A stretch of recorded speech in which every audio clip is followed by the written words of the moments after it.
Hey guys, and welcome to today's video.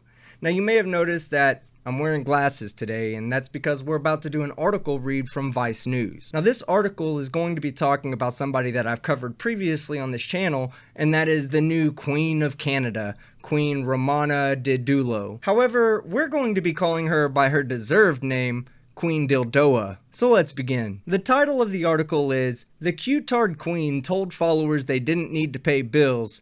It Didn't End Well." The Q-Tard Queen of Canada told her followers to stop paying their electricity and water bills because she declared them free. But now utility companies are calling. And if you want to follow along with the article, a link will be in the pinned comment below. Followers of a Q-Tard influencer who's convinced some Canadians she's the true Queen of Canada are saying their utilities are being cut off because they were told by their sovereign that they no longer had to pay bills. Well, I hate to tell you this, but your sovereign is wrong. One woman has repeatedly told her Q-Tard Queen followers she's stopped paying hydro, water, natural gas, property taxes, line of credit, and my credit cards. She pushes hard on her fellow true believers to join her in not paying their bills and chastising those who continue to pay. The more who do it, the quicker we can be free of enslavement, she wrote on one of the group's Telegram channels. Those still living in fear are making it harder to get out.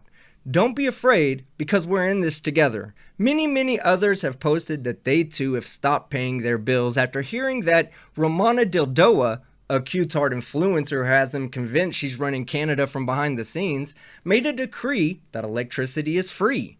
Several have posted their power has been shut off, or that they were on the verge of having it shut off and relented to finally paying. If you ever needed proof that your sovereign was completely powerless and batshit insane, you would think that their electricity and water getting shut off would be evidence enough. But apparently not. Dear Queen Romana, when will the service companies stop shutting off our services for non-payment? Let me answer that for you. Never. I just had my water supply shut off today in Stratford, Ontario. Dildoa, a Victoria, BC based woman in her 50s or 60s, had little to no public profile until about 2 years ago.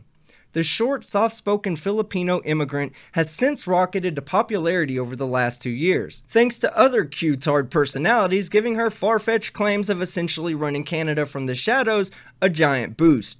Since being confirmed by other Q-Tard influencers, her reach has grown to include over 70,000 followers on Telegram, many of who follow her in real life. And as you can see in the photo, her Secret Service on the left looks like a human marshmallow. Her personal secretary Pat has a look of bewilderment on his face, as if he can't understand why nobody is convinced that she's the actual Queen of Canada. And the guy in the back? Well, he's just there because they promised free crayons for lunch. Dildoa is currently on a crowdfunded tour of Canada in a rented RV with several of her followers. The group makes frequent meet and greets in towns across the country and has drawn crowds as large as, get this, 50. Dildoa has issued several royal decrees on her Telegram page, some regarding utility bills.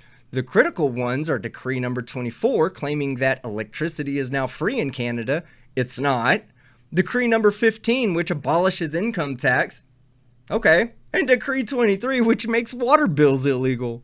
Another decree, number 79, reverts the price of rent, housing, and propane back to 1955 levels. Other decrees issued by Dildoa are that CRT is illegal in Canada and that the age of consent was changed to 24, which sparked an outcry from her followers who already struggle with the age of consent being 18. The bill payment claims are causing direct harm to her followers, with many saying in their group chat that they've racked up thousands of dollars of bills. Many of Dildoa's followers are vulnerable people, including seniors on fixed incomes, who could face steep consequences for these decisions. A page created by Dildoa, which allows her followers to ask her questions, is filled with questions about bill payments. Who could have guessed that they care less about her reign as monarch of Canada than they do about getting free water, gas, and electricity?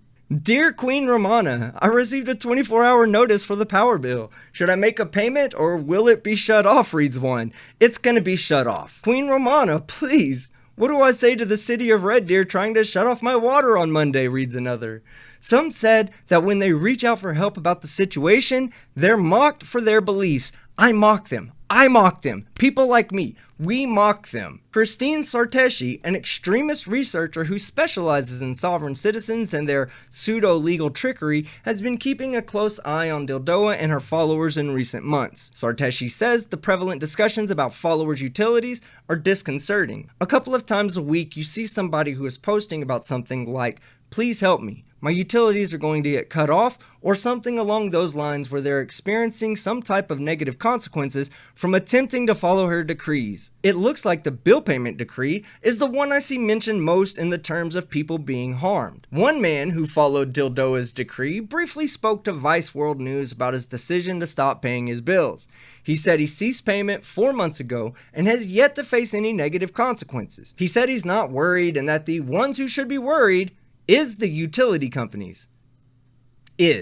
We're dealing with a big brain here, guys. Failure to comply with Queen Romana royal decrees carries a heavy penalty. Vice News reached out to numerous people who said they have ceased paying their bills, but we received no response. Like in many conspiracy cultures, this community tends to believe the media are corrupt and evil and are told not to speak to them. If the followers' claims and documents they post online are to be believed, the consequences for some extend further than just strongly worded email. Recently, the group panicked when a popular user had their power disconnected. The user, a person who posted regularly, had recently gone quiet.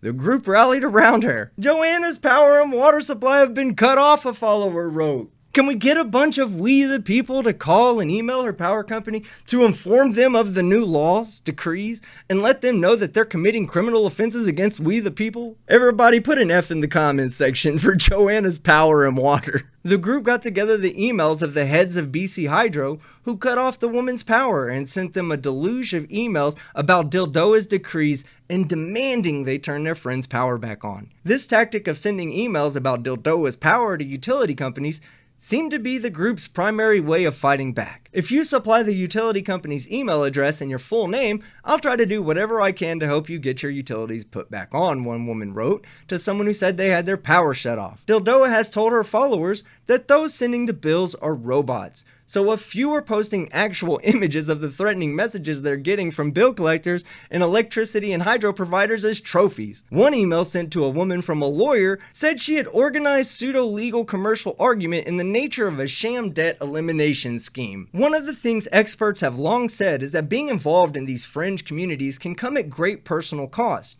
This includes the alienation of a person from loved ones and financial consequences. From one fan, the decree led her to both. "I stopped paying hydro 3 months ago. I got phone reminders, a reminder by mail, and an actual person called my husband. He does not follow Queen Romana, and he was not pleased. Told me to pay the hydro bill.